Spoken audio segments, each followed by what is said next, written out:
sa mga boss natin dyan. Ngayon po ay unang araw para sa linggong ito. At syempre, samahan nyo kami sa loob ng isang oras na punong-puno ng talakayan at kwentuhan. At syempre, sama-sama pa rin natin pag-uusapan ang mga hot issues sa tiyak na kapupulutan natin ng aral at kaligayahan. Pero bago yan, sabay-sabay muna namin kayong babatiin ng... Good morning! Good morning! Sarap matulog. Happy Monday. Very gloomy day ngayon. Bad weather. Pero medyo malamig na kahapon. Kasi nung Friday night, Saturday night. Pero tuloy-tuloy rin kasi yung mga pagpataklo ng ulan. Kasi may bagyo, si Egay. Well, actually, it's also a good thing na kahit pa paano lumamig yung panahon. At tandaan po natin, dito sa Metro Manila, hindi yung si Bagyong Egay ang nararanasan natin na ito yung yung habagat na hinihila ni Egay. Siyempre, we're gonna talk more about that sa ating Teka Moment. Kaya naman umpisahan na natin ang ating Teka Moment.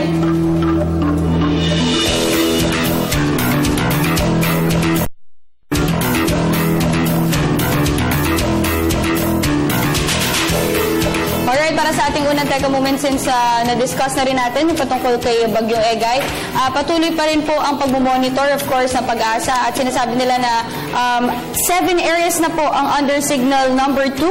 Ito po ay ang Batanes, Cagayan, including Calayan and Babuyan Islands, Apayao, Kalinga, Isabela, Ilocos Norte, and Abra. Signal number 1 naman po sa 8 areas. Andyan po ang Quirino, Nueva Vizcaya, Benguet, Ilocos Sur, Aurora, La Union, Mount Province, and Ifugao.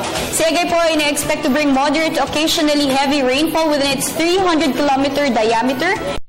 The landmass via Cagayan Sunday evening and may exit the Philippine area of responsibility by Wednesday afternoon. But for now, of course, nire-remind pa rin po natin lahat ng mga fisher folks and small sea craft not to venture out over the seaboards of Luzon and Visayas. Okay, as of 10 a.m. mamaya po ay inaasahan na ang sentro ng Bagyong si Egay ay nasa Mount Kagagangan sa may Cagayan na may maximum sustained wind na 95 kilometers per hour at malapit yun sa gitna at gustiness na merong 120 kilometers per hour. Meron na rin pong mga kalsadang isinara. Yan po ay sa La Union, Ilocos Sur, Ilocos Norte, Benguet, Kalinga at Apayao. At meron na din pong may inanunsyo na po ang Philippine Coast Guard. Kinansela na po nila ang ibang mga biyahe dahil po sa gale warning. At bukod pa dyan, marami din mga kinansela na klase. Unang-una, mula preschool hanggang high school sa may Calatagan, Batangas, sa may Malabon City, sa Abra, at gayon na rin sa Alaminos City, dyan sa may Pangasinan. At all levels naman sa may Benguet, sa may Baguio, San Fernando, La Union, Bawang, La Union, Ilocos Sur, Pateros, at Cavite. Ang UP Manila naman ay nag-announce via their Twitter account na wala na rin silang pasok dahil sa pagbaha sa may Taft and Pedro Hill area. So itong list po na to ay makukuha nyo sa may official gazette sa may Twitter.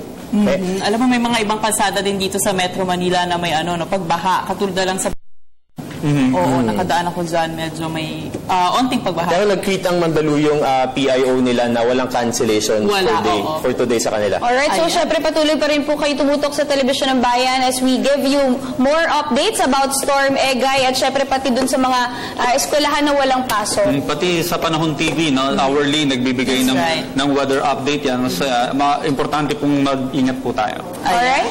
Pero ano ba? Audrey, ang ating mga kabarkada at ang Good Morning Boss at ang People's Television ay binigyan ng parangal noong Biyernes. Binigyan po ng Volunteers Against Crime and Corruption ang PTV4 at ang Good Morning Boss. And of course, ang ating kasamahan ay si Jules Giang Medina. Ayan, congratulations! Siguro, Audrey, i-hand over mo na sa kanilang mga awards. Ito yung para kay Miss Dayan at kay paring Jules Giang.